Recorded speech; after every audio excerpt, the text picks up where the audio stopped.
मनुष्य के मन के भीतर बहुत सी उलझनें रहती हैं, जिन उलझनों की शांति के लिए आध्यात्मिक ज्ञान आवश्यक होता है। जीवन में जिनको अध्यात्म का बोध नहीं, आत्मज्ञान नहीं है, मैं कौन हूँ, संसार क्या है, मुझे मनुष्य का जीवन किस लिए मिला है, मैं जो कर चुका हूँ क्या यही सब करने के लिए आया, क्या करना था क्या कर बैठे। जीवन में इतनी टेंशन, इतनी चिंता, इतना दुख भोगते भोगते मन भी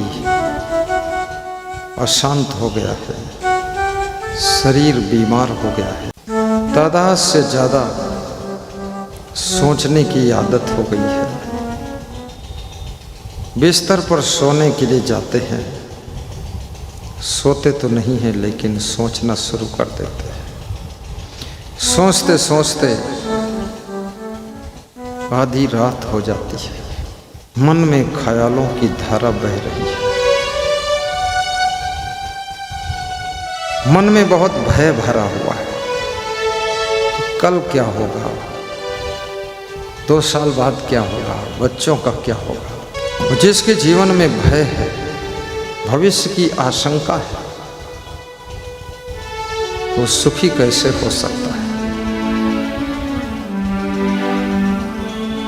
आत्म भरोसा भी कमजोर हो रहा है, आत्म बल निरंतर घटता जा रहा है।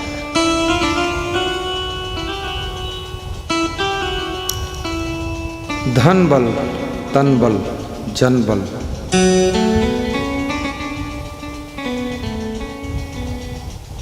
तब काम नहीं आते हैं जब आत्म बल कमजोर हो जाता है। भगवान श्री कृष्ण ने अर्जुन का मनोबल ही बढ़ाया था,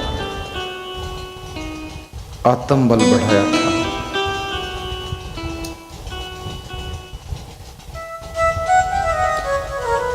और जब कृष्ण के शब्दों से अर्जुन को आत्मबोध हुआ, तब अर्जुन का मनोबल इतना बड़ा हो गया कि महाभारत युद्ध करने के लिए अर्जुन तैयार हुआ है। जीवन एक महाभारत है। संसार में तुमको दुर्योधन जैसे बेईमान भी मिलेंगे,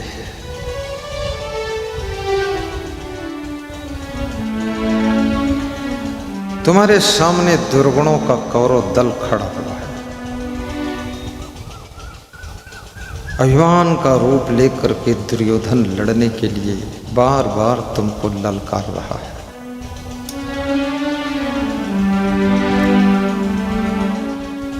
बुराइयों की इतनी बड़ी सेना अभिमान रूपी दुर्योधन के साथ में है, जिसको देख करके तुम्हारी आत्मा खुद को कमजोर समझ लेती है।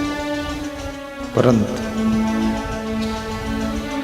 जैसे अर्जुन के साथ में श्री कृष्ण भगवान अर्जुन का रथ हाँक रहे थे, एक छोटा सा काम श्री कृष्ण को करने में संकोच नहीं लग रहा है। कई लोग तो ऐसे समाज में हैं जिनको भोजन करने के बाद अपने जूठे हाथ धोने में भी संकोच लगता है। ज्यों तो पोंछ लेते हैं, कुल्ला करने में भी संकोच है। दांतों में, दाढ़ों में सब दाल भात भरा रहता है, संकोच कर जाते हैं।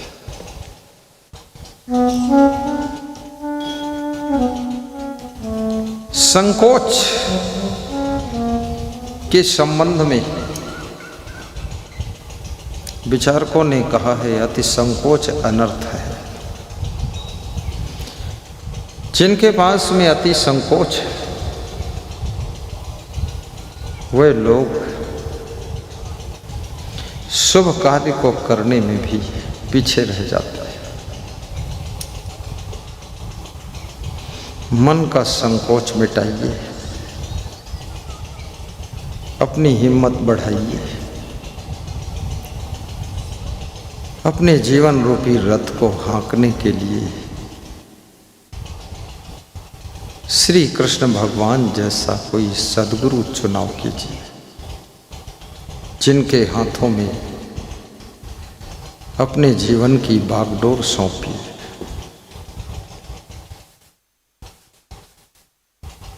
जिसके जीवन का मार्गदर्शन भगवान खुद कर रहा हो। सोचिए कैसे वो हार सकता है। तुम्हारे जीवन का मार्गदर्शक कौन है? तुम कहां से ज्ञान ले रहे हो? कैकेयी मंथरा से ज्ञान ले रही है। महाराजा दशरथ की रानी कैकेयी अपनी नौकरानी से ज्ञान ले रही है, उसके इशारे पर काम कर रही है। जब नौकरानी रानी के ऊपर हावी हो जाती है तो घर में बहुत बड़ी हैरानी और परेशानी पैदा हो जाती है।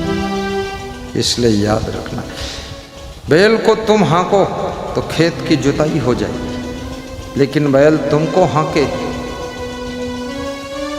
तो ना तो खेत की जुताई होगी बल्कि तुम्हारी लोक हंसाई होगी कि इसको बैल हाँक रहा है। कितने लोगों के जिंदगी की रथ को तो बैल ही हाँक रहे हैं। कोई सही मार्गदर्शक मिला ही नहीं है। महात्मा बुद्ध ने कहा है कि गुरु केवल मार्गदर्शक होता है। गुरु तुम्हें केवल रास्ता बताता है,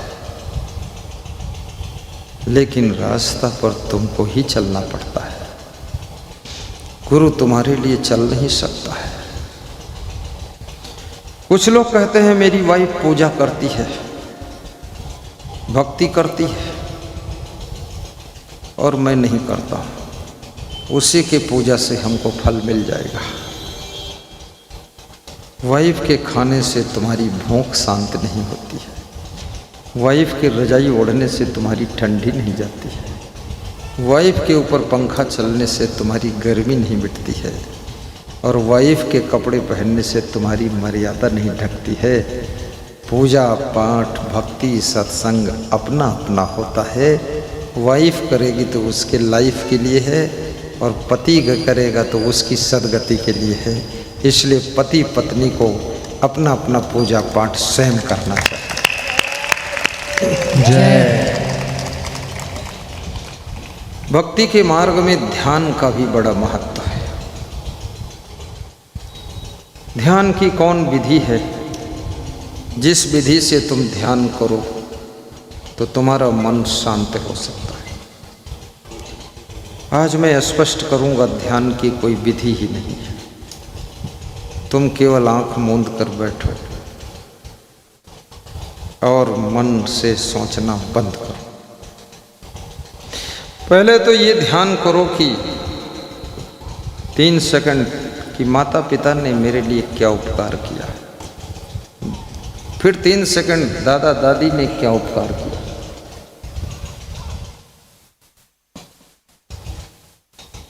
फिर 5 सेकंड ये सोचो तुम्हारी जिंदगी में जैक बन करके कौन तुमको ऊपर उठने में मदद किया है, उसको धन्यवाद दीजिए। फिर ध्यान करो, अपने परिवार को धन्यवाद दो। फिर जो तुम्हारे इष्ट देव हों, क्योंकि हिंदुओं में अलग अलग लोगों के इष्ट देव हैं, मुसलमान भाइयों में सबका इष्ट देव केवल अल्लाह है। और हिंदुओं में 33 करोड़ देवी देवता, जिसमें कुछ प्रमुख हैं ब्रह्मा विष्णु शंकर राम कृष्ण गणेश हनुमान जी। खास खास देवताओं की ही पूजा होती है, बाकी तो देवता सब विश्राम करते हैं, बड़ा संतोष रखते हैं। उनका कोई नाम भी सबका नहीं जानता है। 33 करोड़ की लिस्ट भी किसी के पास नहीं है। और ये पता नहीं किसने काउंटिंग करके लिख भी दिया है 33 करोड़। अब इसमें भी थोड़ा संदेह भी हो जाता है, 33 करोड़ हैं कि केवल 33 हैं कि 3300 हैं कि 300 हैं। बहुत ज़्यादा हो। जिस धर्म में एक भगवान को माना जाता है वो धर्म में संगठन मजबूत होता है। और जिस धर्म के लोग अलग अलग भगवान को मानते हैं, अलग अलग देवता को मानते हैं, अलग अलग कुछ अपना अपना कुछ चलाते हैं, वहाँ पर वो धर्म भीतर भीतर कमजोर हो जाता है।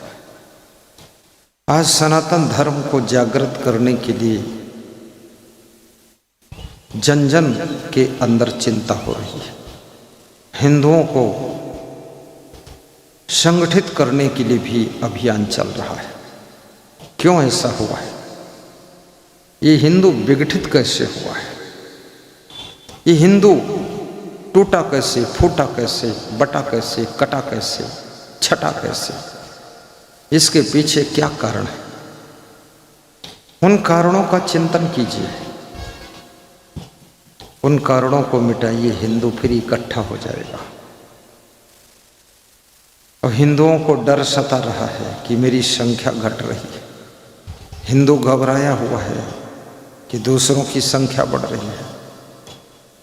अब ये इनकी सोच फालतू है। संख्या तुम्हारे हाथ में है, तुम अपनी संख्या बढ़ा लो। तुमको कौन रोक रहा है? तुम क्यों नहीं संख्या बढ़ाते हो? तुम यूरिया की बोरी पर लिखा हुआ पढ़ते हो, हम दो हमारे दो, और फिर चिल्लाते हो कि हमारी संख्या कम हो रही है। हम दो हमारे 200 कर दो, फर्क क्या पड़ता है? किसको कह रहे हो कि हमारी संख्या कम? कौन सुनने वाला तुम्हारी संख्या की चिंता कौन करेगा? सब डरे हुए हैं। माँ बाप को डर है कि ज़्यादा बच्चे हो जाएंगे, पालूंगा कैसे, खिलाऊंगा क्या, पिलाऊंगा क्या, सुलाऊंगा कहाँ। लखनऊ अमीनाबाद में 22 आदमी घर के बाहर रात में 2 बजे के करीब बैठे हुए थे। पुलिस ने विजिट किया, राउंड किया, तो उनको गिरफ्तार किया कि तुम कौन लोग हो, बदमाश हो, लुटेरे हो, कौन हो, यहाँ क्यों बैठे हो रात में? सब अपने अपने घर सो रहे हैं, तुम क्यों बैठे हो? उन्होंने कहा हम लुटेरे भी नहीं हैं, बदमाश भी नहीं हैं, डाकू भी नहीं हैं, गुंडा भी नहीं है। अरे तुम कौन हो, यहाँ क्यों बैठे हो? चलो उठो। पुलिस गाड़ी में बिठाकर थाने ले जाने लगी। तो उन्होंने कहा माफ़ करना, हम लोग इस घर के मालिक हैं और संख्या इतनी बढ़ चुकी है कि 2 शिफ्ट में सोते हैं, और क्षमा करना हम मुसलमान हैं, जगह नहीं घर में सोने की। 2 शिफ्ट में सो रहे लोग। कितने स्कूलों में 2 शिफ्ट में पढ़ाई होती है, कितने आश्रमों में उसी सत्संग हाल में प्रवचन होता है, उसी में फिर लोग भोजन भंडारा खाते हैं, उसी में झाड़ू लगाकर गद्दा बिछाकर सोते भी। 3 in 1 का वर्क हो रहा है, व्यवस्था नहीं। थोड़ा मेहनत करो, हिम्मत करो, हिकमत करो, तुम पर रहमत होगी। बुद्धि लगाओ, टाइम पास मत करो। एक आदमी इतना कमा सकता है कि पूरे देश को 1-2 साल भोजन दे सकता है, जिसका नाम मुकेश अंबानी है। दूसरा आदमी इतना कमा सकता है कि 10 साल भोजन खिला सकता है, रतन टाटा और गौतम अडानी। और दूसरे तुम आदमी हो जो कल के लिए सब्जी के लिए भी टेंशन में पड़े हुए हो। आखिर कहीं न कहीं तुम गलती तो कर ही रहे हो, और तुम आल्हा गा रहे हो कि हमको कल की चिंता नहीं, बस आज की चिंता। तुम्हें कल की चिंता छोड़ो, तुम्हें 1 घंटे बाद की भी चिंता है। ये कहने से चिंता नहीं जाएगी। कोई बैल थोड़े हो, बैल को भी भूख लगती तो चिंता होती, क्या खाऊं, इधर उधर मुंह मारता है। तो विवेक करिए, विचार करिए। सबसे पहले योग्यता का अर्जन कीजिए तो तुम अर्जुन बनो। गुणों का अर्जन करो, कलाओं का अर्जन करो, योग्यता का अर्जन करो, शिक्षा का अर्जन करो। जो विभिन्न गुणों को यत्र तत्र सर्वत्र अन्यत्र से अर्जित करता है, उसी का नाम अर्जुन है। जो अर्जुन बन जाता है, उसी को मार्गदर्शन कोई कृष्ण बनकर सद्गुरु करता है, और वही जीवन के महाभारत में जीत हासिल कर। भारतवासी कहते हैं कि मेरा भारत देश महान। कहने में, बोर्ड लगाने में भारत के लोग बड़े चतुर हैं। अमेरिका, जापान और इंडिया 3 देशों के वैज्ञानिक आपस में मीटिंग कर रहे थे। तीनों में सलाह हुई कि एक ऐसा हवाई जहाज बनाया जाए जिसमें 2000 यात्री बैठकर उड़ान भर सके। तो जापान का वैज्ञानिक उठकर खड़ा हुआ, उसने कहा मैं ऐसा इंजन बना दूंगा इतना पावरफुल कि 2000 क्या 3000 यात्रियों को आकाश में उड़ाकर यथास्थान पहुंचा दे। अमेरिका का वैज्ञानिक खड़ा हुआ, बोला मैं ऐसी बॉडी बना दूंगा जिसमें जरा भी खुट नहीं होगा। तो इंडिया का वैज्ञानिक हंसा और खड़ा हुआ और बोला मैं उस हवाई जहाज पर लिख दूंगा कि इंडियन एयरलाइंस आ रहा है, इतना मैं कर दूं। नाम इंडियन एयरलाइंस आ रहा है। जापान और अमेरिका के वैज्ञानिक हंसने लगे, धन्य है इंडिया। इंडिया के लोग अपने मुंह मियां मिट्ठू बनते, स्वयं कहते मेरा भारत देश महान। 100 में 80 हैं बेईमान, फिर भी भारत देश महान। क्या बात है। 100 में 90 कामचोर, फिर भी भारत विकास की ओर। बहुत कामचोर भरा हुआ है, हर घर में 1-2 कामचोर है, हर गांव में कामचोर है। राजनीतिक पार्टियों में भी कामचोर भी है, पैसा चोर भी है, फंड चोर भी है।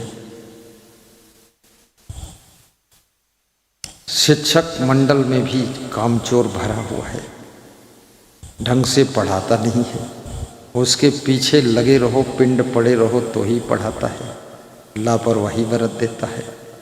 सरकारी हॉस्पिटल में डॉक्टर कामचोर भरा हुआ है, मरीज तड़प रहा है, वो आराम से गप मार रहा है। काम चोरों का प्लेटफार्म भारत देश है, बहुत कामचोर भरा हुआ। कितने लोगों को तो कामचोर पत्नी मिल गई है, ऐसी निकम्मी पत्नी है जिसके डर से पति मेहमान को घर में लाता ही नहीं। चौराहे पर बाहर ही रिसीव करता है, उधर ही होटल में नाश्ता करा देता है, और घर में लाकर 10 मिनट गपशप करके विदा कर देता है। और पत्नी दूर से हिदायत दे देती है कि चाय बनाने के लिए ऑर्डर मत देना, ये सब काम मेरे बस का नहीं है। भोजन बनाना नहीं चाहती हैं कितनी स्त्रियां, ऐसा जमाना आ गया है। बहुत कामचोर आलसी। पुरुषों में भी ऐसे लोग हो गए हैं, काम करना ही नहीं चाहते, बस ढोल जैसे पड़े रहेंगे। तबला लुढ़क रहा है, तबला बाजे धीन धीन, और घर में मर गए 3-3। बहुत कामचोर लोग हैं। साधुओं में तो कामचोर का पूरा रिकॉर्ड तोड़ इतिहास है। साधुओं में बहुत मक्कार साधु भरा हुआ है। मैं अयोध्या में एक बार 20 साल पहले गया, महाराजा दशरथ के भवन में प्रवेश किया, तो वहां 1 बजा हुआ था, हजारों साधु सब सो रहा था, और ऐसा ऐसा साधु, किसी की एक आंख नहीं है, किसी की दोनों आंख नहीं है, किसी की नाक कट गई है, किसी का कान फटा पड़ा है, किसी की टांग कटी है, किसी कुछ लंगड़ा है, कोई मुंह टेढ़ा है, कोई आंखें तिरछी है। दुनिया भर का सब महारोगी दोखी इकट्ठा हुआ, और साधु जैसा कपड़ा लपेट लपेट। तो उसको किसी ने बता दिया कि कहीं के बहुत बड़े महंत आए हैं। मैं तो ऐसे गया था, तो वो सब हड़बड़ा कर उठे और आकर के मेरे पास चरण छूने लगे। तो हमने देखा इनके कपड़े भी बहुत गंदे हैं, बड़ा मैलुआ, आलसी, निकम्मा। तो हमने कहा कपड़े क्यों नहीं साफ करते? तो सबको 50-50 रुपया दक्षिणा दिया हमने 20 साल पहले। हमने कहा साबुन खरीद के साफ करना, अगली बार आऊँगा चेक करूँगा। बोले जी जी जी महंत जी, बिल्कुल खरीद लूँगा। और कोई बीड़ी पी रहा, कोई गांजा पी रहा, कोई तम्बाकू खा रहा, और कोई फालतू बातें कर रहा है। साधु बनने के बाद इस जीवन को व्यर्थ में खोना, नशा व्यसन में डूबे रहना, निकम्मा बनना, काम न करना धिक्कार है। याद रखना, गृहस्थ से 10 गुना ज्यादा जिम्मेदारी साधु की होती है। गृहस्थ की फैमिली में 10 सदस्य होते हैं और साधु की फैमिली में पूरी दुनिया होती है। उसको दुनिया के लिए जीना।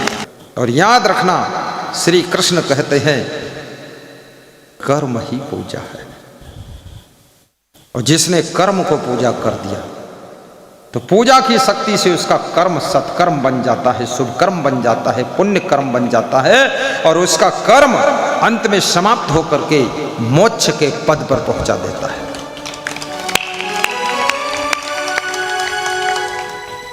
यदि प्रेम से तुम अपने पति को भोजन बनाकर खिलाती हो, प्रेम से मेहमान का स्वागत आप करते हैं, प्रेम से आप मकान का निर्माण कर रहे हैं, प्रेम से अपनी बिजनेस सर्विस की व्यवस्था को देख रहे हैं, श्रद्धापूर्वक आप गाड़ी चला रहे हैं, गाड़ी चलता फिरता मंदिर है आपका,